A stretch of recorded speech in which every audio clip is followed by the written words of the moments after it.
Tadi tuan-tuan berdoa lepas azan. Tahukah tuan-tuan doa yang kita baca lepas azan tadi, itu doa yang sangat mahal harganya. Sehingga Nabi sebut, siapa-siapa ketika selesai mendengar azan, dia berdoa, Allahumma rabba hadhihi da'wati tammah wassalatil qa'imah ati Muhammadil wasilata wal fadila wa ba'su maqaman mahmudan allazi wa'atah. Siapa yang baca doa itu, wajib dapat syafaat aku hari kiamat. Hadis riwayat Bukhari.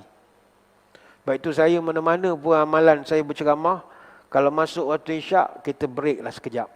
Sebab kita nak ambil fadilat berdoa selepas azan. Kalau kita skip azan isyak tadi, tuan-tuan dah hilang satu pahala besar. Kerana nak menunggu azan seterusnya, subuh esok. Belum tentu umur kita panjang. Jadi berilah laluan sekejap kepada azan. Fadilat kita menyawab azan tu pun besar pahala.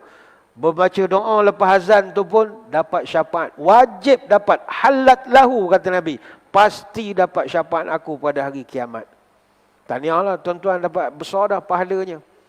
Apa lagi? Selawat lepas azan. Berapa besar pahala? Iza sami'tumul mu'azzin faqulu mithla ma yaqul. Thumma sallu alayya.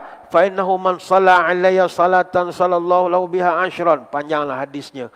Kalau kamu mendengar azan, jawablah azan sama seperti bacaan si Bilal. Habis azan, kau selawat kepada aku. Siapa yang selawat pada aku, satu kali saja, Allah selawat pada dia. Iaitu Allah doa untuk kita sebanyak 10 kali.